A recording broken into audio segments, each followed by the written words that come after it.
میں جو ترجمان تھا یہ سن کر حضرت سعید بن زید کے پاس دوڑتا ہوا گیا اور عرض کیا، حضور، حربیس اپنی قوم کا سردار جناب سے گفتگو کرنا چاہتا ہے۔ آپ نے فرمایا تم اس کے پاس جا کے دریافت کرو کہ کیا کہنا چاہتا ہے۔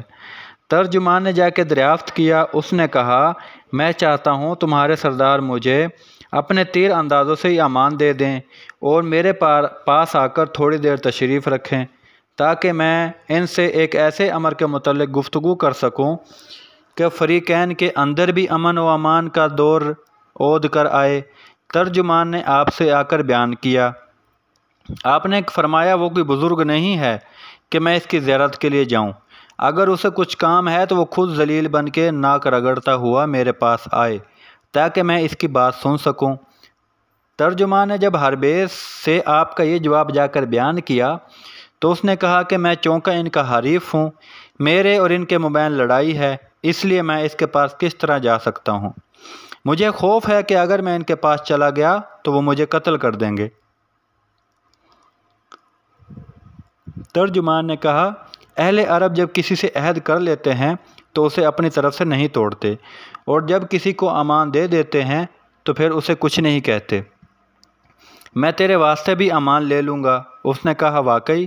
میں نے کہا، ان کی یہی اوصاف سنے ہیں، مگر میں چاہتا ہوں کہ میں اپنے واسطے اس کی پہلے توثیق کر لوں اور تجھ سے عہد لے کر ان کی ذمہ داری میں آ جاؤں، اور چونکہ وہ نہایت امین ہیں اور ان کا سردار کبھی بد عہدی نہیں کرتا، اس لیے میں چاہتا ہوں کہ اپنی رعایا اور ساتھیوں کے واسطے بھی امان لے لوں، کیونکہ ان لوگوں اور اس قوم کے ہاتھوں سے ہمارا بہت نقصان ہوا ہے اور ہمارے خون کی ندیاں بہہ گئی ہیں۔ اس لیے میری یہ بھی خواہش ہے کہ میں پہلے کسی آدمی کو بھیج کر اپنے لیے امان لے لوں۔ ترجمان نے کہا، تو اطمینان رکھ، میں سردار سے تیری یہ تمام باتیں کہہ دوں گا۔ ترجمان یہ کہہ کر حضرت زید بن حارث کی خدمت میں حاضر ہوا اور بیان کیا کہ حربیس چاہتا ہے کہ کسی آدمی کو آپ کے پاس بھیج کر پہلے امان لے لے۔ آپ نے فرمایا، جسے اس کی خواہش ہو میرے پاس بھیج دے، اس کے آدمی کو جب تک وہ یہاں سے پھر کر اپنی وج میں نہ جالے اس کے لیے امان ہے۔ کہتے ہیں کہ ترجمان نے جس وقت حربیس سے اس کے ایلچی کے متعلق امان کے لیے کہا تو وہ ایک نہایت ذکی، عاقل اور موزے صاحب کے پاس آیا اور کہنے لگا، ہم پر اس وقت جو مصیبتیں آ رہی ہیں وہ تجھے اچھی طرح معلوم ہیں۔ عربوں نے ہمارے راستہ کو مسدود کر دیا، مسیح علیہ السلام نے بلاد شام کی خرابی کا حکم دے دیا ہے، اس لیے یہ عرب ہم پر برابر فتح پاتے چلے جاتے ہیں اور ہم نہایت سختی اور شدت کی حالت میں ہیں۔ اگر ہم نے اب ان سے امان حاصل نہ کی تو ہم اور ہمارے گھوڑے بھوک کے مارے لقمہ اجل ہو جائیں گے۔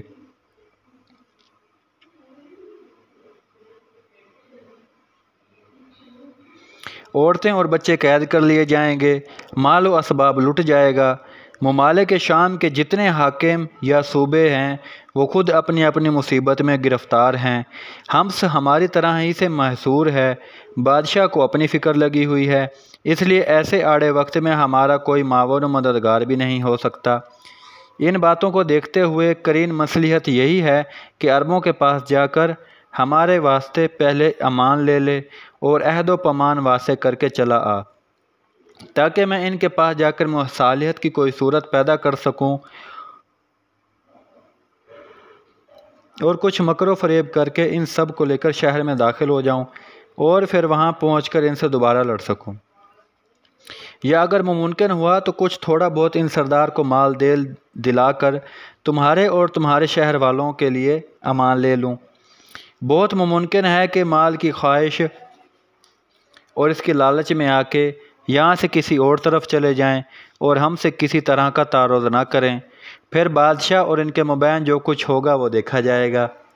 یہ سن کر وہ شخص حضرت سعید بن زید کی خدمت میں حاضر ہوا اور کھڑا ہو کے چاہا کہ آپ کو سجدہ کرے، مگر آپ نے اشارتاً فوراً منع کر دیا۔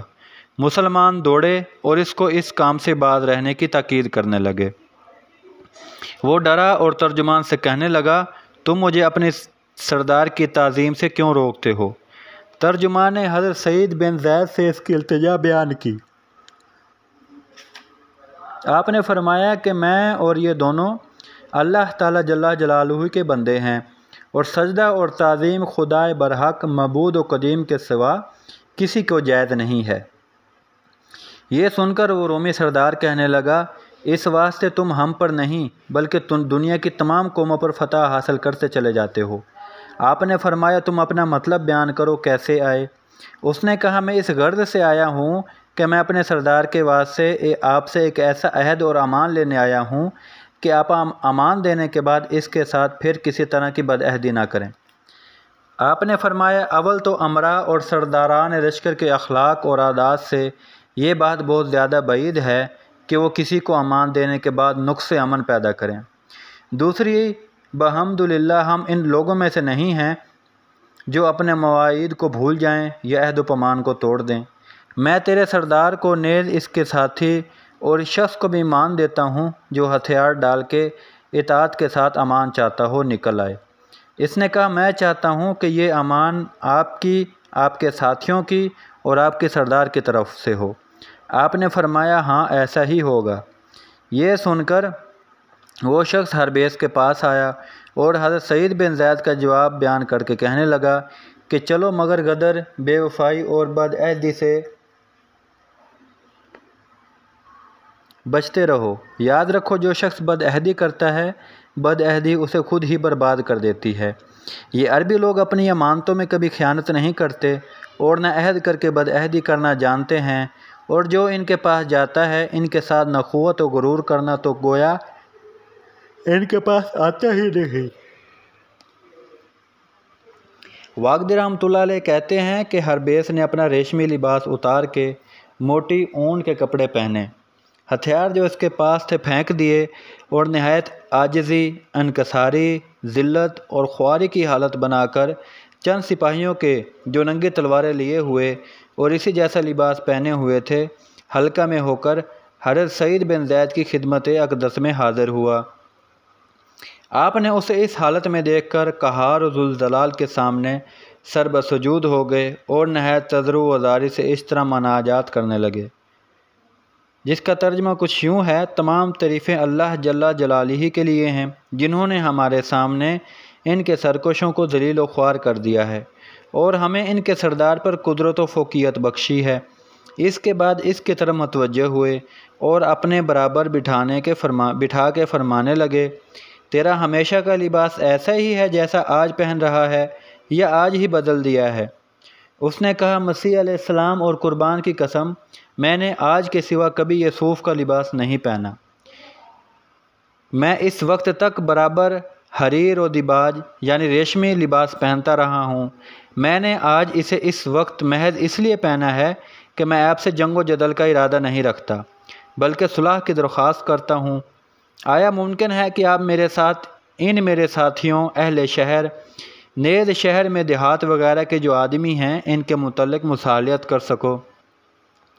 آپ نے فرمایا کہ میں تیرے ان ساتھیوں کے متعلق جو ہماری حراست میں ہیں ان دو طریقوں پر صلح کر سکتا ہوں کہ ان میں جو شخص ہمارے دین میں داخل ہونا چاہے اور اس کی اور ہماری حالت یکساں ہوگی اور ہم میں کوئی فرق نہیں ہوگا، اور جو شخص اپنے مذہب پر قائم رہتے ہوئے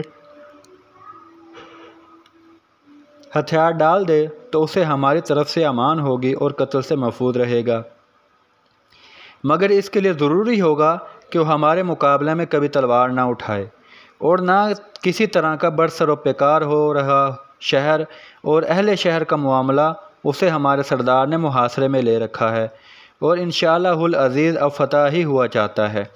ہاں، اگر تو میرے ساتھ چل کر ہمارے سردار حضرت ابو عبیدہ بن جراح سے اپنی قوم کے متعلق کچھ گفتگو کرنا چاہے تو چل، تو میری ذمہ داری میں ہے۔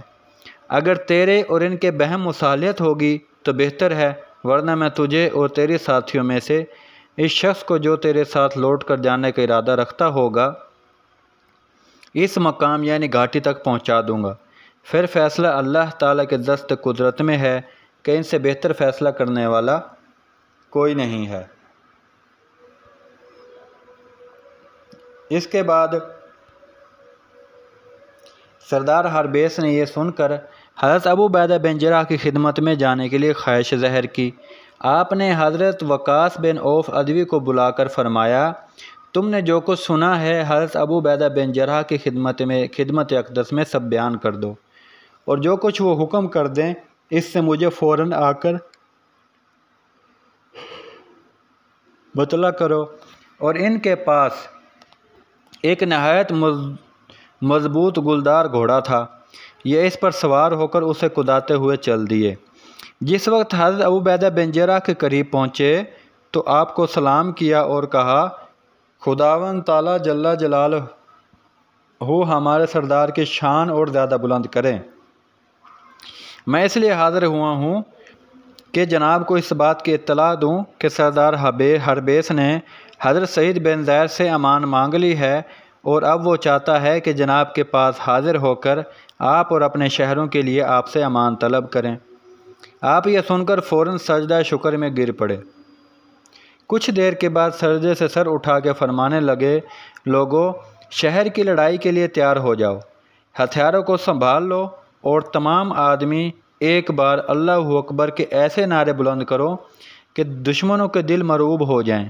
مسلمان یہ سن کر بڑھے اور تکبیر کے نعرے ایسے بلند کیے کہ شہر کی دیواریں کانپ اٹھیں۔ اہل بیلبک بھی گھبرا گئے۔ مسلمانوں نے شہر کو چاروں طرف سے گھیر لیا۔ سب سے پہلے بڑھ کر اہل بیلبک کو ان کے سردار کے متعلق خبر دینے والے حضرت مرکال بن عتبہ تھے، جنہوں نے اہل شہر کو مخاطب کر کے بلند آواز سے کہا، بدبختو، تمہارے حامی و مددگار ہلاک ہو چکے اور ہم نے تمہارے سردار کو اپنے امان میں لے لیا۔ تمہیں چاہیے کہ اپنی جان و مال و اولاد کو تم بھی صلح کے ذریعے محفوظ کر لو۔ یاد رکھو، اگر تم نے اس کا انکار کیا تو اللہ تبارک و تعالیٰ نے ہم سے اپنے نبی محمد صلی اللہ علیہ وآلہ وسلم کی زبان مبارک کے ذریعے یہ وعدہ فرمایا ہے کہ وہ ہمارے لیے تمام شہروں کو فتح کر دیں گے، اور اللہ تبارک تعالیٰ اپنا وعدہ کو پورا کرنے والے ہیں۔ اہل بیلبک یہ سن کر نہایت خوفزدہ ہوئے، ان کے چہرے فک ہو گئے، دل کانپنے لگے اور لڑائی سے ہاتھ سست پڑ گئے۔ آہو فریاد شروع کی اور کہنے لگے کہ اس سردار نے ہمیں بھی کھو دیا اور خود بھی ہلاک ہوا۔ اگر اس محاصرے سے قبل ہی ہم مصالحت کر لیتے تو یہ روز بد دیکھنا نصیب نہ ہوتا۔ مسلمانوں نے لڑائی میں سختی اختیار کی تو چونکہ ان پر خوف و ہراس پہلے ہی غالب ہو چکا تھا، اس لیے انہوں نے چلا چلا کر امان امان کہنا شروع کیا۔ حضرت سعید بن زید نے یہ سن کر اپنی جگہ ایک دوسرے شخص کو مقرر کیا اور خود حربیس کو ساتھ لے کر حضرت ابو عبیدہ بن جراح کی خدمت میں حاضر ہوئے۔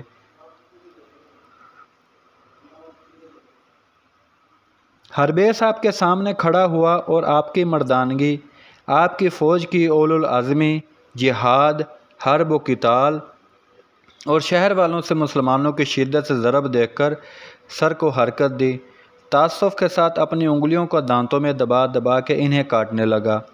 حضرت ابو عبیدہ بن جراح نے ترجمان سے اس کا سبب دریافت کیا۔ ترجمان نے حربیس سے اس کا سبب پوچھا تو حربیس ترجمان کی طرح مخاطب ہو کر کہنے لگا، مسیح علیہ السلام اور اس کی بیعت اور مذبح کی قسم، میں نے یہ خیال کیا تھا کہ آپ لوگوں کی تعداد لا انتہا ہے، اور یہی لڑائی اور ہنگامے کے وقت معلوم ہوا کرتا تھا کہ تمہاری مقدار سنگریزوں سے بھی تجاوز ہے۔ نیز جنگ و جدل و حرب و ضرب کے وقت ہم آپ کے لشکر میں سبز گھوڑوں کے سبز پوش سوار اور نشان لیے ہوئے اکثر دیکھا کرتے تھے، اور اب جب کہ میں تمہارے پاس موجود ہوں تو انہیں کہیں نہیں دیکھتا، اور نہ آپ لوگوں کی اتنی مقدار دیکھتا ہوں جتنے کے خیال کیا کرتا تھا۔ میں نہیں سمجھ سکتا کہ وہ فوج اس وقت کیا ہوئی اور وہ سوار اب کہاں چلے گئے۔ شاید آپ نے انہیں ہی عین البحریہ یا کسی دوسرے مارکے کی طرف روانہ کر دیا ہے۔ حضرت ابو عبیدہ بن جراح سے ترجمان نے جس وقت اس کا ترجمہ بیان کیا تو آپ نے فرمایا، اسے تو یہ جواب دے کہ کم بخت ہم مسلمان ہیں، اور اللہ تبارک تعالیٰ ہمیں مشرکین کی آنکھوں میں بے شمار کر کے دکھلاتے ہیں، اور جس طرح کہ بدر کی لڑائی میں ہماری فرشتوں کے ساتھ مدد فرمائی تھی، اسی طرح ہر جگہ ملائکہ کے ساتھ ہماری نصرت و اعانت فرماتے رہتے ہیں۔